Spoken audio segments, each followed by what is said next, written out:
ketika orang diberikan ujian oleh Allah Subhanahu wa taala itu, maka manusia itu ada dua tipe. Ada manusia yang berkeluh kesah dengan ujian, ada manusia yang bersabar atas ujian. Dan orang yang bersabar ini juga bermacam-macam bentuknya. Ada yang sabar dengan pasrah, ada yang sabar justru dengan memperbaiki diri. Dia bersabar sambil memperbaiki dirinya. Karena dia sadar tidak ada masalah yang menimpanya kecuali ada yang salah dalam dirinya. Tidak ada musibah yang menimpa dia kecuali ada sesuatu yang dia lakukan yang mungkin bukan kebaikan, yang mungkin dosa. Sehingga selain bersabar, sembari bersabar dia mencoba untuk mengevaluasi, memperbaiki diri. Dan ini adalah model orang yang sabar yang paling baik. Sedangkan yang mengeluh juga macam-macam. Ada yang mengeluhkan masalah, ada yang mencari kambing hitam, menyalahkan temannya. Kayak misalnya dia nggak lulus satu mata kuliah atau nilainya jelek, dia nyalahin teman kos-kosannya gara-gara teman kos-kosannya ngajak dia main terus misalnya. Padahal itu kan pilihan ya, dia bisa menerima, bisa menolak. Bisa nyalahin mantannya, ini gara-gara saya diputusin, saya nilainya jadi jelek. Ya salah juga sih. Nah ini kan bentuk-bentuk keluhan nih. Ada yang menyalahkan sampai tingkat keluhan yang paling parah itu menyalahkan takdir, menyalahkan Allah. Ya Allah kenapa saya? Apa maunya engkau? Dan seterusnya dan seterusnya. Nah malam ini kita akan bahas angle orang yang ketika diuji oleh Allah bersabar dan juga sambil bersabar dia mencoba untuk memperbaiki diri. Dan ini adalah cara yang paling baik dalam menyikapi suatu musibah atau masalah. Cara yang paling elegan dan cara yang paling bijak, cara yang paling disukai Allah ketika kita mendapatkan masalah itu justru kita mencari tahu apa salah kita. Walaupun masalahnya bukan dengan keadaan. Kalau menyalahkan keadaan kan susah. Masalahnya kadang dengan orang lain. Orang mencela kita, orang berkata-kata tidak baik kepada kita. Ya memang salah dia, tapi tidak akan menimpa ucapan itu kepada kita kecuali memang ada sesuatu yang terjadi dalam diri kita. Ada sesuatu dosa yang pernah kita lakukan. Nah ini namanya belajar bersabar sambil mengevaluasi diri. Bahasa fikihnya muhasabah diri. Menghitung-hitung apa kesalahan dalam diri kita. Nah, kita akan bahas tentang ini, gimana caranya kita menghadapi masalah, menghadapi satu musibah, menghadapi satu kejadian yang tidak enak dengan sabar, tapi nggak sekedar pasif, nggak sekedar mengatakan innalillah wa inna ilaihi rajiun, nggak hanya sekedar mengatakan hasbiyallah wa ni'mal wakil. Gak hanya sekedar merasa ini adalah cara Allah untuk menaikkan derajat saya. Kadang kalau hanya kegeeran kayak gini nih, kita jadi nggak pernah menjadi lebih baik. Kan ada orang ketika diuji oleh Allah, boleh sih merasa bahwa ini cara Allah menaikkan derajat saya. Tapi kalau hanya kayak gini doang, rasa-rasanya kita terlalu kegeeran. Dan kalau terlalu kegeeran, kita nggak punya dorongan untuk memperbaiki diri. Kalau saya lebih suka angle-nya, kalau orang lain yang kena musibah, kita bilang itu untuk mengangkat derajat dia. Kalau kita yang kena musibah, kita bilang ini karena dosa-dosa saya. Angle kayak gitu tuh lebih enak, lebih produktif. Daripada dibalik, giliran kita yang kena musibah, kita bilang emang Allah tuh yang pengen mengangkat derajat saya, makanya dikasih musibah. Agak GR ya. Giliran orang lain kena musibah, lo sih banyak dosa. Nah ini nih, sering ada judgement kalau orang lain. Coba dibalik, judgementnya ke diri sendiri, ke orang lain tuh husnuzon. Ini lebih enak nih. Makanya hadis-hadis penyebab terjadinya musibah itu kan banyak.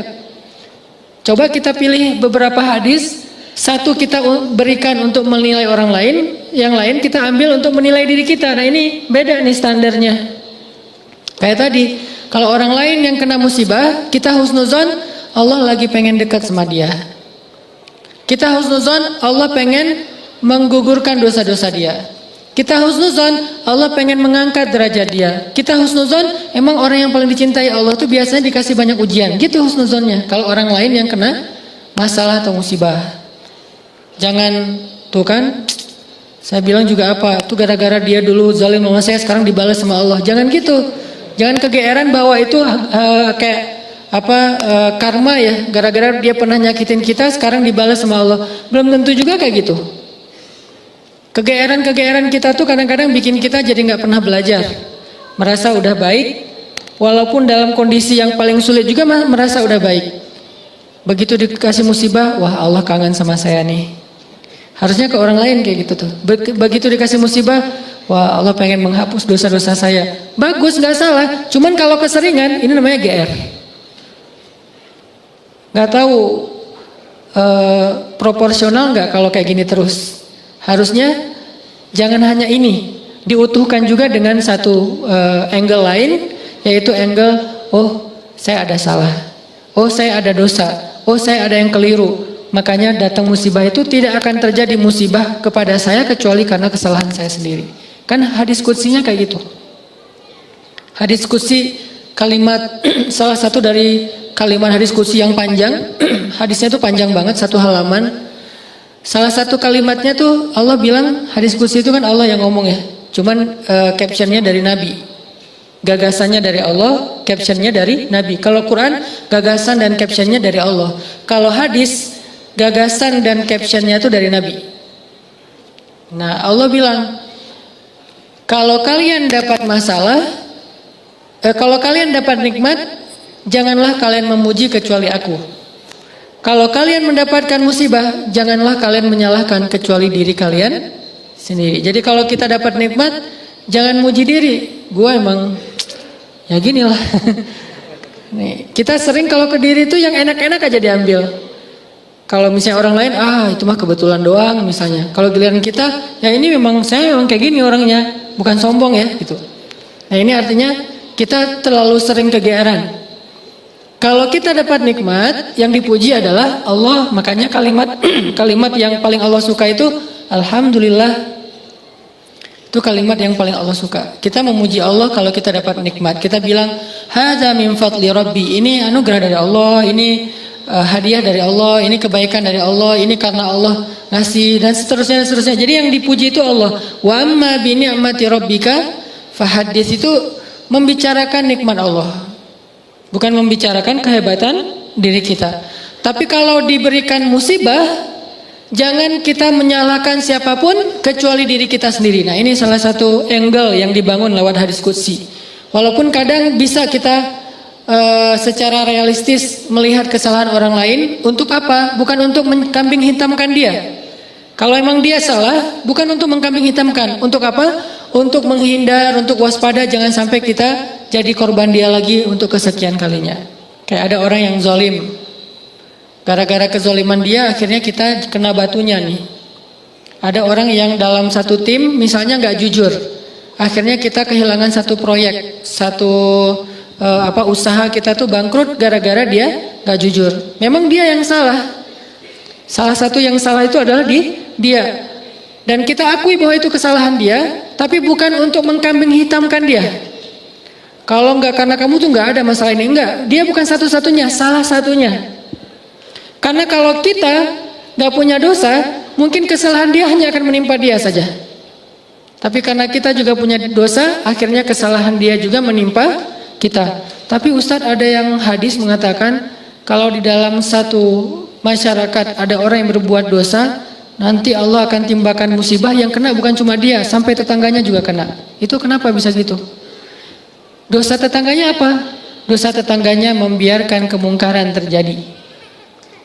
Kesalahan masyarakatnya adalah membiarkan dosa itu tanpa ada orang yang mau memperbaikinya. Itu kesalahan masyarakat. Jadi pesan moral dalam hadis itu bukan orang yang gak salah terus kena juga, bukan. Orang yang gak salah itu kena gara-gara mereka membiarkan kemungkaran itu terjadi. Kalau ada usaha dakwah, Allah nggak akan menimpakan. Kalau ada nabi, kalau ada dai, kalau ada ulama yang berdakwah untuk mencegah kemungkaran di situ, maka Allah tidak akan menimpakan musibah itu kepada mereka. Kenapa? Masih ada dai. Sebagaimana Nabi Lut Ketika Nabi Lut masih berdakwah, Allah nggak akan hancurkan gunung di Sodom. Allah suruh dulu Lut keluar, baru dihancurkan. Kenapa? Karena masih ada yang berdakwah. Kalau Nabi Lut tidak berdakwah, walaupun di dalam negeri itu ada orang soleh hidup sendiri dan tidak mau berdakwah, maka Allah akan menimpakan musibah dan mengenai orang soleh. Kenapa orang soleh kok kena padahal dia nggak berdosa? Dosa dia adalah membiarkan kemungkaran. Dosa dia adalah membiarkan kebatilan, tidak berbuat apa-apa. Jadi kita bersyukur juga ada ulama-ulama yang bersuara untuk kemungkaran. Itu salah satu alasan mungkin Allah masih menahan musibah atas negeri kita. Kalau mereka tidak menyuarakan kebenaran dan mencegah kemungkaran, mungkin dari dulu kita udah kena musibah-musibah yang besar. Kalaupun ada musibah-musibah kecil, ini mungkin lebih kepada hikmah yang lain, bukan hikmah karena Allah pengen mengazab bangsa Indonesia. Jadi teman-teman, coba kita perbaiki angle berpikir. Apa yang harus kita persangkakan ketika orang lain kena musibah, dan apa yang harus kita persangkakan ketika kita yang kena musibah. Kalau kita yang kena musibah, salah satunya adalah cari salahnya di mana nih dalam diri kita. Kalau orang lain yang kena musibah, maka berbaik sangka dengan mengatakan Allah ingin mengangkat derajat dia. Berbaik sangka dengan mengatakan Allah pengen dekat dengan dia. Berbaik sangka dengan mengatakan orang yang paling banyak diuji adalah para nabi, kemudian orang soleh, kemudian yang semisalnya, kemudian yang semisalnya. Berbaik sangka dengan mengatakan Allah pengen menggugurkan dosa-dosa dia, sehingga kita nggak pernah menjudge orang lain dan tidak sibuk dengan kesalahan-kesalahan orang lain. Karena pernah saya kena musibah, misalnya motor saya hilang. Dulu banget, saya baru beli motor, baru 2 bulan terus hilang. Teman saya bilang gini, Ustadz kurang sedekah nih, digituin. Ya sih, saya nggak mungkin dong saya ngebantah kan ya. Oh iya ya mungkin, cuman kan nggak enak ya. Orang lagi kena musibah, bukannya dia empati atau apa gitu, malah Ustadz kurang sedekah nih, dia menjudge. Dan kalau saya kepancing, nggak tahu sedekah saya kayak gimana, kan habis pahala sedekah saya. Udah pahala sedekahnya cuma sedikit, riak pula gara-gara kepancing sama dia, hilang kan, nggak ada manfaatnya kan ya. Dan itu sering loh mancing-mancing kita jadi riak. Kadang-kadang riak kita itu bukan direncanain, bukan gua pengen riak nih, enggak. Kalau kelas kita insya Allah nggak gitu-gitu amat lah, nggak mungkin kita sedekah pengen pamer, kita beribadah pengen pamer, kita tilawah pengen pamer, kita tahulah itu mah sia-sia. Tapi kadang riaknya tuh muncul gara-gara kepancing sama orang lain. Lo nggak pernah gua ngeliat baca Quran? Wah lo nggak tahu gue di HP ini ada Quran sampai 5 aplikasi loh. Buat apa juga banyak-banyak sama aja isinya. Aplikasi Al-Quran tuh ada 5 di sini dan sehari tuh coba lo lihat dan terakhir udah baca sampai surat berapa. Kan kepancing tuh. Riaklah kita gara-gara orang lain atau misalnya taklim atau apalah atau umroh, haji, sedekah kayak gitu-gitu. Ada yang mancing. Lu nggak peduli banget dengan saudara-saudara kita yang di Palestina, itu di sana tuh ngeri banget loh keadaannya. Lu kayaknya biasa-biasa aja. Lu ngelihat gua main, tapi gua tuh sedekah, gua tuh donasi terus setiap minggu tuh ngirim 1 juta, habis kan? Ini riya yang kepancing namanya. Dan sama statusnya dengan riya yang direncanain. Makanya jangan gampang kepancing. Dia ngomong gitu ke saya lagi hilang motor, dia bilang Ustadz kurang sedekah. Kemarin ketinggalan dompet. Ketinggalannya di rumah ternyata. Nggak tahu kemana dompet, panik gitu kan, soalnya SIM 2 di situ baru dibikin. Udah gitu kartu ATM gitu, terus ada foto anak. Alhamdulillahnya nggak ada duit. Tapi kan kartu lumayan tuh, blokir ATM dulu, terus mau ngirim SIM mau ngurus SIM juga, ngurus KTP, apalagi sekarang lama ngurus KTP-nya, masa kemana-mana saya mau bawa surat gitu nunjukin kan naik pesawat, males banget kan ya, nggak keren kalau nggak ada kartu teh. Mana-mana mau check in pesawat tunjukin kertas. Aduh gimana rasanya nih, berat. Tiba-tiba ada yang iseng lah gitu. Udah tahu orang kena musibah Ustadz banyak dosa, Ustadz ini segala macam. Iya sih emang banyak dosa, tapi nggak usah diomong-omongin kan gitu ya. Jadi malah karena kita juga udah muhasabah diri lah, ketika kita dapat musibah kita langsung introspeksi diri, nggak perlu digitu-gituin. Kadang kita ke orang lain tuh gitu teman-teman. Dia mungkin udah sadar, atau nggak usah orang lain, keluarga sendiri, pasangan kayak gitu juga. Oh kayaknya kamu tadi gara-gara kamu tadi ngomongin dia, makanya jangan digituin. Udah aja bab ngomongin orang lain, itu bab yang berbeda. Jangan dikait-kaitkan sehingga kita menjudge orang lain kena musibah gara-gara dosa yang baru saja dia lakukan. Ini kurang bijak. Yang bisa mengatakan ini hanya orang-orang tertentu seperti para nabi, terus ulama-ulama dengan level tertentu. Kalau kita dengan teman, jangan ngambil peran sebagai ulama. Beda. Kalau kita sebagai teman, ngambil peran ya cuma teman doang. Empati, peduli, bantuin. Kalau ulama kapasitasnya emang menasehati. Ulama itu kapasitasnya emang mengeluarkan fatwa, bahkan menjudge, itu hak ulama menjudge. Karena ulama itu sama kayak hakim. Tugas hakim itu adalah menghakim, menyampaikan hukum halal haram, hak batil dan seterusnya. Tapi kita kalau ke teman beda sama ulama. Kalau ulama kayak gitu maklumi, emang tugas ulama kayak gitu. Kalau kita mengambil peran ulama ini nggak bisa dimaklumi, ini agak blunder, agak offset nih kalau menurut saya. Jadi kalau teman-teman ngedengar ada ustadz-ustadz yang di sosial media berfatwa, itu emang tugas mereka. Jangan dijudge juga, nih ustadz ini kurang bijak. Emang gitu. Kalau kita yang kayak gitu, yang namanya kurang bijak. Kalau ulama kayak gitu, bijak tuh. Karena kalau ulama diam, lalu di mana amar ma'ruf nahi mungkar? Kalau ulama diam, lalu di mana dakwah? Kalau gitu saya juga harus enggak. Kalau kita enggak boleh ngomong, mending diam. Karena ketika kita ngomong, kemungkinan salahnya lebih besar daripada benar. Terus gimana? Ya udah, bantuin orang yang kena musibah. Jangan dijudge, jangan dihakimin, jangan difatwain. Kita bukan ahlul fatwa. Kita bukan mufti. Kita hanya orang biasa. Kalau mau sekedar watawasau bil haq Ustaz. Ya, watawasau bis sabr juga kan? Kita nasihatnya itu menguatkan kesabaran dia, bukan nasihatnya membuat dia makin jatuh. Lo sih, nah ini bikin jatuh nih.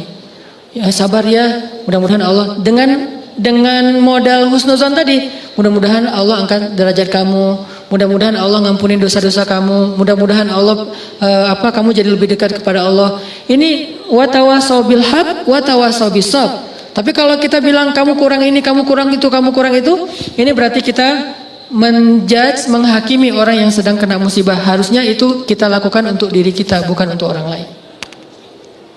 Beda banget teman-teman, angle dalam menilai orang lain dan menilai diri kita sendiri itu beda. Jangan disamain.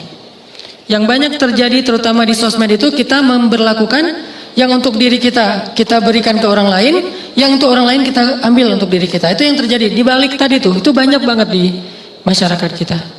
Yang kayak kasus orang lain kena musibah, kita bilang banyak dosa, kita kena musibah, kita bilang Allah pengen ngangkat derajat saya. Harusnya dibalik. Kalau dibalik insya Allah kan nggak ada perdebatan ya, nggak ada haters, nggak ada keributan, nggak ada keramaian, nggak ada unfollow, nggak ada live group, nggak ada yang kayak gitu-gitu. Kenapa? Karena semuanya melihat ke orang lain dengan husnuzon, melihat ke diri sendiri dengan muhasabah, dengan mengevaluasi kesalahan sendiri. Ini poin pertama. Mudah-mudahan jadi pola pikir dalam kita berteman, pola pikir dalam kita bersosmed termasuk. Karena kalau pola pikir ini dibalik tadi bahaya. Kita nggak akan pernah punya teman yang nyaman berada di sisi kita. Terus disalah-salahin. Apalagi nanti kalau udah punya pasangan, nggak akan betah dia kalau terus-terusan disalah-salahin. Walaupun salah. Kadang dia salah tapi nggak usah disalah-salahin. Cukup dibantu. Nanti dalam momen-momen yang lebih normal, lebih enak, baru dikasih tahu. Tapi kalau misalnya dia lagi ada masalah, disebutin lagi kesalahannya, secara manusiawi dia pasti akan ilfil. Alih-alih dia nerima nasihat kita malah menjauh, malah jadi masalah baru. Ini angle berpikir. Terus yang kedua, kita coba lihat bagaimana cara para ulama menyikapi atau merespon masalah. Gimana orang soleh dulu ngerespon satu musibah. Orang soleh dulu, kalau mereka dapat musibah, mereka selalu memeriksa pertama hubungan mereka dengan Allah. Itu yang pertama diperiksa. Karena nggak mungkin ada musibah kecuali karena ada masalah antara kita dengan Allah. Kalau hubungan kita dengan Allah itu hidup kita tuh bakalan mudah banget teman-teman. Tapi begitu ada kerenggangan antara kita dengan Allah, ada apa gap antara kita dengan Allah, ada kayak kerusakan hubungan kita dengan Allah, pasti jadinya tuh musibah, pasti jadinya tuh masalah. Saya teringat kisah di zaman Umar bin Abdul Aziz. Tahu Umar bin Abdul Aziz? Umar bin Abdul Aziz itu pemimpin yang dikenal dengan julukan Khulafaur Rasyidin yang kelima. Jadi ada 6 Khulafaur Rasyidin. 4 terkenal ya, Abu Bakar, Umar, Utsman, Ali. Yang kelimanya itu Umar bin Abdul Aziz, dan yang keenamnya itu Nuruddin Zinki, gurunya Salahuddin Al-Ayyubi. Jadi ada 6 Khulafaur Rasyidin, khalifah yang dikenal dengan khalifah paling adil sepanjang sejarah. Padahal banyak khalifah-khalifah yang keren loh dalam Islam. Ada Harun Ar-Rasyid, ada Khalifah Al-Ma'mun, ada Khalifah Muhammad Al-Fatih, ada Salahuddin Al-Ayyubi, ada Saifuddin Qutuz. Ada banyak nama-nama besar dalam sejarah Islam, tapi mereka nggak dapat gelar Khulafaur Rasyidin. Berarti orang yang dapat gelar Khulafaur Rasyidin ini kan ideal banget ya, keren banget nih. Walaupun kita belum tahu cerita detailnya. Salah satu di antara 6 Khulafaur Rasyidin, ada yang kelima namanya Umar bin Abdul Aziz. Kalau nggak salah cucu apa cicitnya Umar bin Khattab. Nah, di masa Umar bin Abdul Aziz ada seorang gembala, ada seorang yang punya banyak ternak datang kepada Umar bin Abdul Aziz bilang gini, ya Amirul Mukminin, kenapa ya sejak Anda naik jadi khalifah ada kejadian aneh di tempat gembala-gembala ternak kami. Umar nanya, kejadian aneh apa? Ya kejadiannya aneh, soalnya dulu tuh yang namanya serigala sama domba itu pasti kan musuhan ya. Serigala tuh kan selalu apa? Meneror ya. Menikung.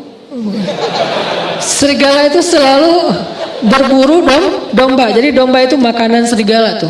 Tapi sejak Umar bin Abdul Aziz jadi khalifah, sekarang serigala itu adalah penggembalanya domba, ngawal domba.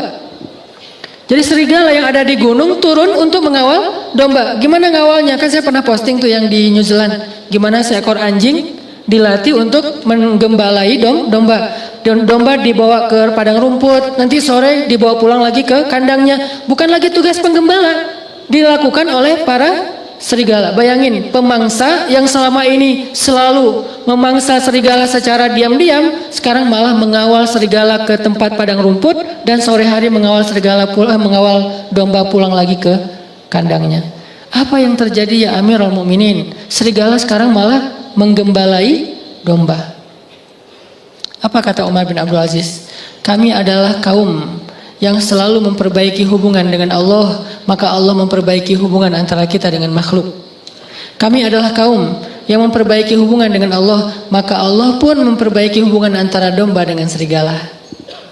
Bayangin, musuh bebuyutan bisa baik hubungannya oleh Allah Subhanahu wa taala. Ala kulli syai'in qadir. Apalagi cuma calon mertua yang pernah nolak kita, biasa banget itu, gampang.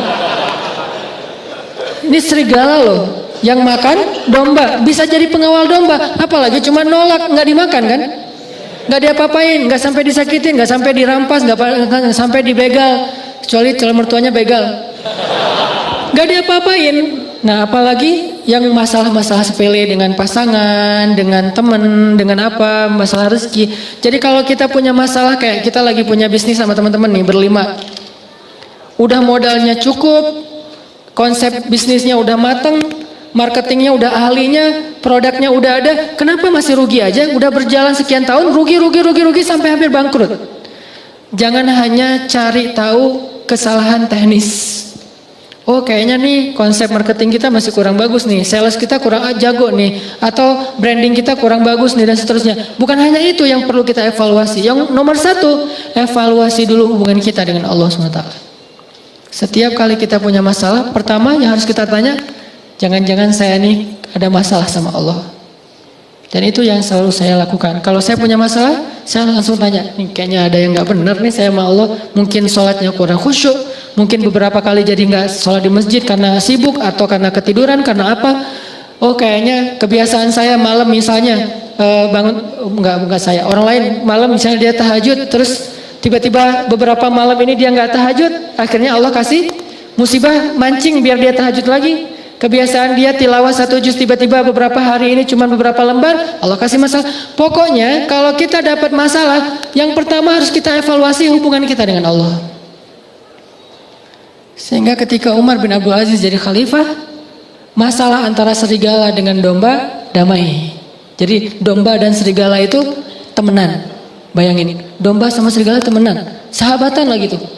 Malah serigala jadi kayak apa ya? Kayak relawan buat domba, nggak dibayar. Jadi volunteer. Pada turun, gantian ya, piket gitu serigala teh. Kan serigala banyak tuh, piket dalam seminggu, giving every day. Dalam seminggu ada satu serigala yang bertugas untuk ngawal domba-domba. Dan itu bukan satu kawanan domba. Ada puluhan bahkan ratusan kawanan domba di negeri itu, di Madinah. Semuanya dikawal oleh serigala. Kalau cuma satu doang mungkin bukan fenomena. Kebetulan doang nih ada serigala yang baik hati. Tapi kalau misalnya jadi kayak semua kawanan domba itu dikawal oleh serigala, ini fenomena nih. Akhirnya laporlah kepada Umar bin Abdul Aziz, ya Amirul Mukminin, apa yang terjadi? Kata Amirul Mukminin, kami adalah kaum yang selalu berusaha memperbaiki hubungan dengan Allah, maka Allah memberikan balasan dengan memperbaiki hubungan antara serigala dengan domba. Berkuranglah tugas para penggembala. Nunggu aja tuh di kandang. Pagi hari dijemput sama serigala, datang tumpangan gratis gitu. Datang serigala, udah siap, udah, ayo jalan konvoy, naik ke atas padang rumput. Dan serigala lebih expert dalam mencari padang rumput daripada manusia. Dia tahu banget padang rumput yang lagi yang rasanya manis, yang asin, yang apa segala macam, kayak salad gitu kan ya. Gua tunjukin nih salad yang paling baik nih, chefnya terbaik, dia tunjukin ke gunung mana, tuh bawa tuh domba-domba. Kayaknya kurang lebih kayak gitulah keadaannya. Lalu kan Umar bin Abdul Aziz itu cuma sebentar ya, kalau nggak salah cuma 3 tahun jadi khalifah, lalu dibunuh, meninggal. Setelah Umar bin Abdul Aziz meninggal, serigala mulai memakan domba-domba. Serigala mulai memakan domba-domba. Ketika kasus pertama terjadi dalam kasus satu kawanan domba, langsung yang pemilik domba itu mengatakan, kenapa dombanya mulai dimakan serigala? Dia mengatakan, pasti Umar bin Abdul Aziz sudah wafat, karena mereka belum dengar beritanya. Pasti Umar bin Abdul Aziz sudah wafat, makanya serigala mulai galak lagi dan makan domba. Galak. Akhirnya mereka pun cari tahu, benarkah Umar bin Abdul Aziz wafat atau dia turun tahta? Ternyata ketika mereka cari tahu, mereka dengar berita, benar Umar bin Abdul Aziz telah wafat. Sehingga orang-orang tidak punya lagi orang soleh yang memimpin. Akhirnya Allah putuskanlah silaturahim antara serigala dengan domba. Dan ini kisah nyata. Saking solehnya Umar bin Abdul Aziz. Makanya layak disebut khulafaur rasyidin. Tingkat kesolehannya itu sampai bisa mempersaudarakan antara domba sama serigala. Kita kucing sama tikus saja nggak bisa. Bayangin kalau saking solehnya kita, kucing sama tikus duduk berdua gitu, makan keju apa segala macam. Tikus sama kucing, kenapa? Suami yang soleh di rumah. Jadi bisa jadi seorang kakak sama adik itu nggak akur, bisa jadi suami istri nggak akur, mertua dengan menantu nggak akur, dan seterusnya. Teman dalam satu tim nggak akur, dan seterusnya. Itu penyebabnya kenapa? Hubungan kita dengan Allah kurang akur, sehingga Allah tidak memperbaiki hubungan kita dengan manusia, dengan makhluk.